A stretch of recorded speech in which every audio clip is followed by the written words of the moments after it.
à la conférence Un seul nom et j'ai eu la chance de te voir vraiment sur scène, de t'entendre chanter. J'ai senti une certaine autorité aussi quand tu chantes. Il y a une puissance, il y a quelque chose de vraiment fort.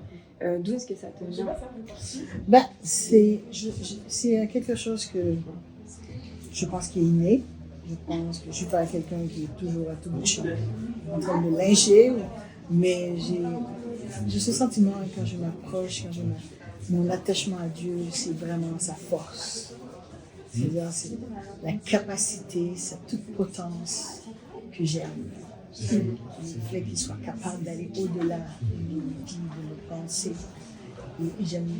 Il y a un chant qui m'a beaucoup attirée lorsque j'ai commencé à les balbutiements.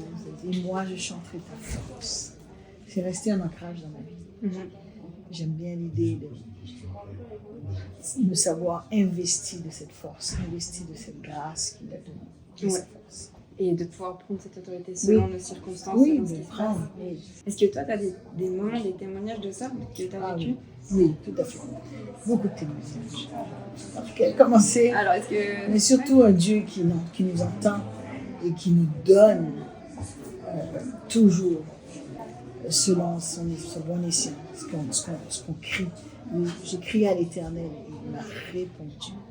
C'est une très grande bénédiction de savoir que Dieu entend constamment. Et pourquoi je dis ça? Parce que mes parents étaient âgés.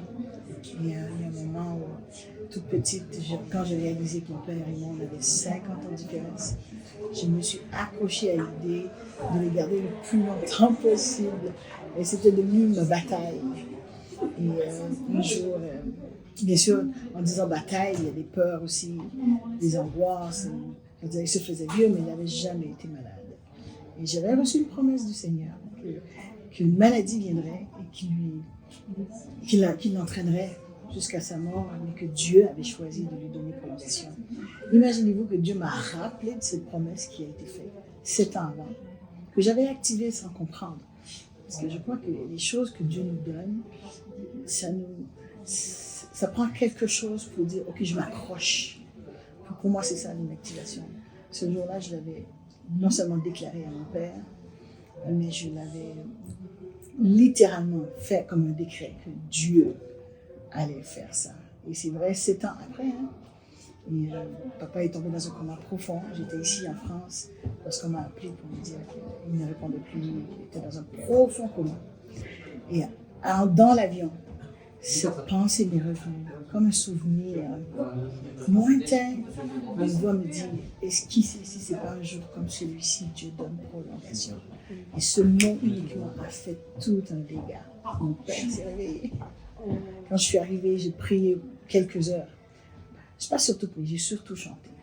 J'ai surtout chanté. D'ailleurs, les gens venaient dans la chambre, ils disaient, c'est qui chante? Et curieusement, glorieusement, le médecin est venu et tout simplement, je lui ai dit, mais mon père est réveillé, alors qu'il n'avait pas bougé. J'ai dit, papa est réveillé. Il m'a dit, mais madame, vous ne comprenez pas, il est dans un profond coma. Alors il me dit, parlez-lui pour voir. Et je dis, papa, le médecin est ici, il croit que tu es mort. Mais depuis que je suis là, tu n'as jamais rien dit.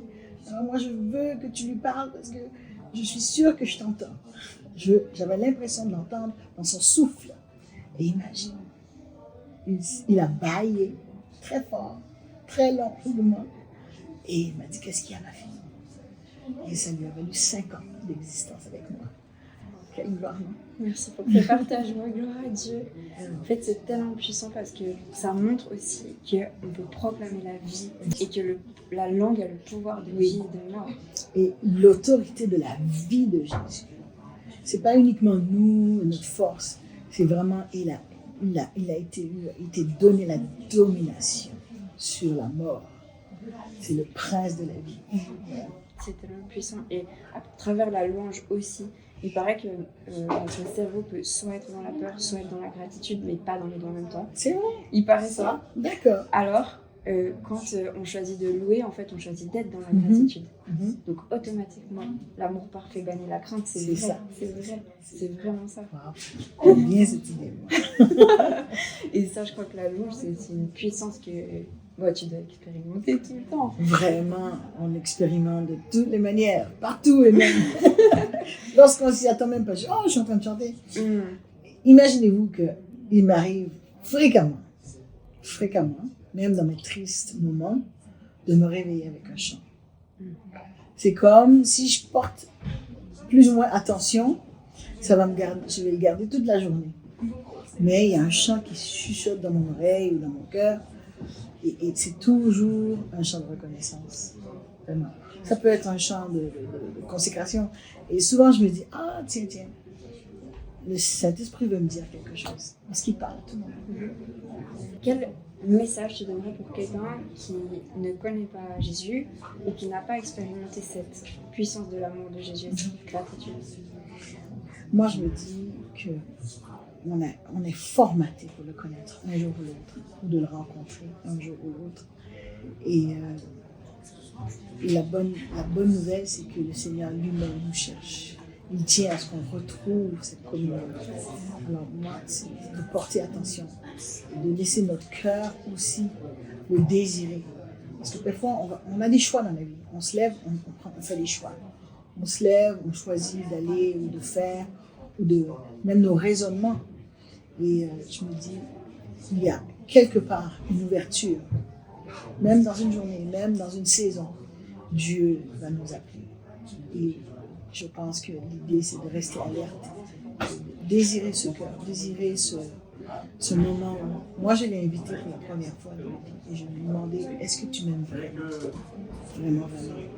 On entend parler de l'amour, et je suis convaincue que Dieu prend plaisir à nous prouver son amour, à nous prouver sa véracité et sa vérité. Je pense qu'il faut oser parler à Dieu pour voir jusqu'à où il est réel.